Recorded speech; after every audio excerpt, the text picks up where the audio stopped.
Chào bạn, có một khán giả nêu ra một vấn đề là tại sao các quốc gia có truyền thống tạo tinh lệnh thì đều có phát triển rất tốt. Thật ra, ý tưởng như vậy là bắt nguồn từ lý thuyết của Max Weber, nhà khoa học xã hội của nước Đức. Trong cuốn sách của ông ấy, Nền đạo đức tinh lệnh và tinh thần của chủ nghĩa tư bản, ông ấy có định nghĩa tinh thần chủ nghĩa tư bản là nhấn mạnh sự tính dụng và lao động. Một người có tính dụng và thích lao động là một người có đức hạnh. Một người thiếu tính dụng và không thích lao động là một người đáng xấu hổ. Ông ấy cũng có định nghĩa nền đạo đức tinh lệnh là thuyết tiền định.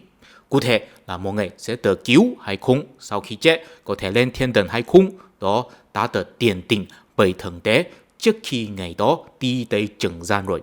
Không có ai nào, cũng không có cách nào có thể thay đổi số phận của ngày đó. Vì vậy, khi tinh thần chủ nghĩa tư bản kết hợp với nền đạo đức tinh lệnh thì đó sẽ tạo nên một ý tưởng cho cá nhân là tôi tin rằng tôi chắc chắn đã được tiền định được cứu rồi. Tại vì tôi là một người rất thích lao động và có tính dụng rất khác biệt với người bình thường. Tôi kiếm tiền không phải là vì tôi thích tiền, mà là vì tôi là một người tự kỷ luật cho nên kiếm được nhiều tiền. Sở dĩ tôi rất kỷ luật là vì thượng đế đã lựa chọn tôi lên thiên đàng rồi. Tôi không phải là người bình thường. Đối với những người không theo đạo tinh lệnh, có lẽ sẽ thấy rằng ý tưởng như vậy có lẽ chỉ là một ảo tưởng cá nhân thôi. Một người bắt buộc mình siêng năng làm việc và có tính dụng, sau đó lấy thượng đế làm lý do để an ủi tâm lý vật vả của mình thôi. Nhưng mà không thể phủ định một điều là ý tưởng như vậy có tạo nên đạo đức nghề nghiệp. Mình tin rằng mình không cần giải thích nhiều về đạo đức nghề nghiệp là gì. Tra Google thì có thể tìm thấy nhiều tài liệu. Nói đơn giản là đạo đức nghề nghiệp có nghĩa là một người làm việc nên coi công việc mình có phẩm giá, không thể làm nhục công việc mình, phải chuyên nghiệp và làm người ta tôn trọng công việc mình. Ý tưởng mà thấy bản thân công việc có phẩm giá thực sự là một hiện tượng trong thời hiện đại. Trong truyền thống xã hội, bất cứ trong văn minh nào, không phải là mỗi công việc đều có phẩm giá, thông thường là tùy theo đối tượng phục vụ là ai. Ví dụ có hai công nhân xây dựng, một công nhân là xây dựng nhà thờ, ngôi chùa hay hoàng cung, thì công việc của công nhân đó là có phẩm giá. Tại vì nhà thờ là phục vụ thượng đế, ngôi chùa là phục vụ Phật, hoàng cung là phục vụ nhà vua, họ đều là đối tượng thiên liêng.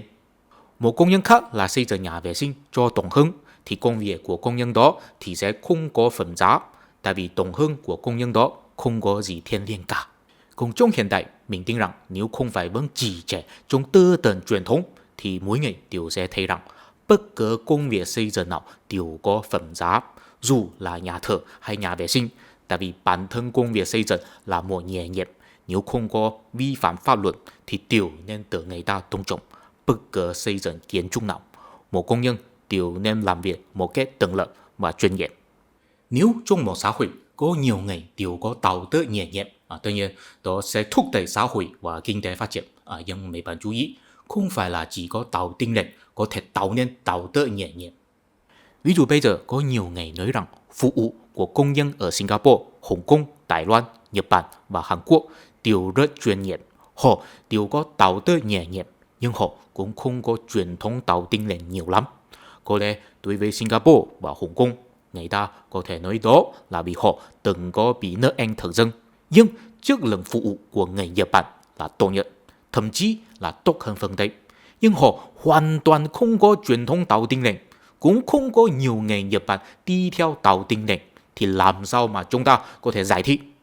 Cũng có một điều là tuy đạo đức đạo tinh lệnh từng có thúc đẩy chủ nghĩa tư bản phát triển ở Tây Âu và Bắc Mỹ, nhưng bây giờ sự ảnh hưởng đạo tinh lệnh của họ đều không bằng với ngày xưa rồi.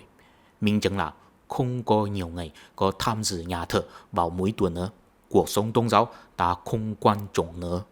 Nhưng mình tin rằng không có ai sẽ dám nói rằng tinh thần của chủ nghĩa tư bản hay đạo đức nghề nghiệp của Tây Âu và Bắc Mỹ có vì sự suy yếu của đạo tinh lệnh cho nên đi xuống. Nói nôm na là không có đạo tinh lệnh cũng có thể có tinh thần của chủ nghĩa tư bản và đạo đức nghề nghiệp. Trong video hôm nay, xin để mình nói về một chủ đề lớn hơn, tôn giáo và sự mong manh của dân tính. Mấy bạn chú ý, trên thực tế, tinh thần của chủ nghĩa tư bản và đạo đức đạo tinh lệnh không có quan hệ nhân quả. Cụ thể là không phải là có tinh thần của chủ nghĩa tư bản chứ, vì vậy tạo nên đạo đức đạo tinh lệnh hay là ngược lại. không có cái này tạo nên cái kia.